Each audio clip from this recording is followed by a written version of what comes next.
ये कहानी का सेटिंग एक छोटे से गांव के चारों ओर की जंगली इलाके में है, जो कि बड़े ही पुराने समय से बसा हुआ है। ये गांव विशेष रूप से गहरे और भूतिया वातावरण के लिए प्रसिद्ध है, जिसमें जंगल का गुहार बजता रहता है और रात के समय भयानक आवाजें सुनाई देती हैं। कुछ गांव वाले ऐसा मानते थे कि गांव के एक छोटे से कुएं में एक भूतिया आत्मा बसी है। कुछ लोग इसका मजाक उड़ाते थे, जबकि कुछ लोग इसे एक सच्चाई मानते थे। गांव में एक युवक का आगमन।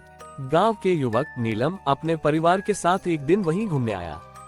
वह गांव में अपने बचपन के दोस्तों के साथ समय बिताने के लिए आया था। नीलम को भूतों और आत्माओं के बारे में सुनकर हंसी आ रही थी और वह चाहता था कि वह गांव के लोगों से इसके बारे में और जानकारी प्राप्त करे। नीलम ने गांव के एक पुराने आदमी से मिलकर उसे भूतिया कुएं के बारे में पूछा। वह आदमी उसे कुएं की कहानी सुनाने लगा। कुएं की कहानी। बहुत समय पहले की बात है। इस गांव में एक बड़ा ही खास कुआं था। ये कुआं बहुत गहरा था और उसमें सबसे प्यारा पानी बहता था। गांव के लोग इस कुएं का पानी खास बनाने के लिए इसका पुर्जा रखते थे।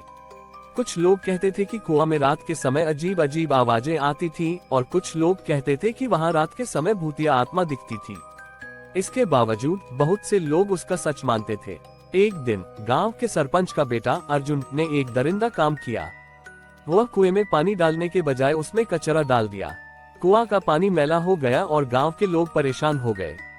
सरपंच ने अपने बेटे को डांटा, लेकिन अर्जुन ने अपनी गलती कबूल नहीं की। उसने कहा कि कुआं में रात के समय भूतिया आत्मा होती है और वह उसकी वजह से वहां जाने से डरता है। उसके बाद सरपंच ने कुआं को बंद करने का आलम किया। वह अर्जुन से डर कर रुक गए और कुआं के पास नहीं गए। कुएं की भूतिया खासियत। इसके बाद से कुएं को भूतिया माना जाने लगा और लोग रात के समय उसके पास नहीं जाते थे। वे यह मानते थे कि कुआं में वास्तव में कुछ भूतिया होता है, जिससे वह डरावनी आवाजें आती हैं। गांव के लोगों ने कुएं के चारों ओर दीवार खड़ी कर दी ताकि कोई भी वहां जाकर पानी न भर सके। ऐसा करके वे कुएं की भूतिया खासियत को बरकरार रखने का प्रयास करते रहे। नीलम की करवाहट। नीलम ने इस कहानी को सुनकर हंसी में लिप्त कर कहा, ये सिर्फ एक कहानी हो सकती है और शायद लोगों ने खुद को डराने के लिए ये कहानी बनाई हो। नीलम ने फिर सोचा कि वह कुएं की सच्चाई को पता करने का प्रयास करेगा। वह अपने दोस्तों के साथ कुएं के पास जा गया। जब रात की गहराई में चुपचाप पहुंचा।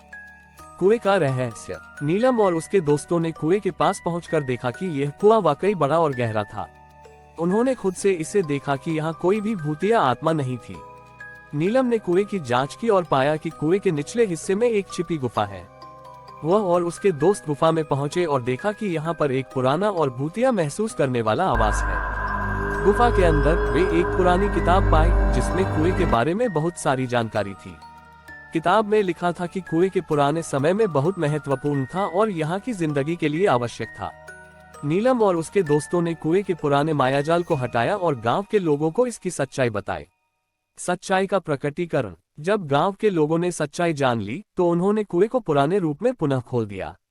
वे समझ गए कि यह कुआं वास्तव में किसी भूतिया आत्मा का आवास नहीं था, बल्कि वह कुआं गांव के लिए बहुत महत्वपूर्ण था।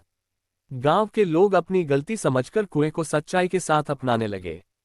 वे अर्जुन से माफी मांगे और उसे सरपंच के बेटे के रूप में वापस गांव के पास आने का स्वागत किया। को लाइक करें और मेरे चैनल को लाल बटन दबाकर सब्सक्राइब करें। हमारा एक टेलीग्राम चैनल भी है, इसको आप ज्वाइन करें। यहाँ आपको अमेज़न और फ्लिपकार्ट के प्रोडक्ट ऑफर में मिलेंगे।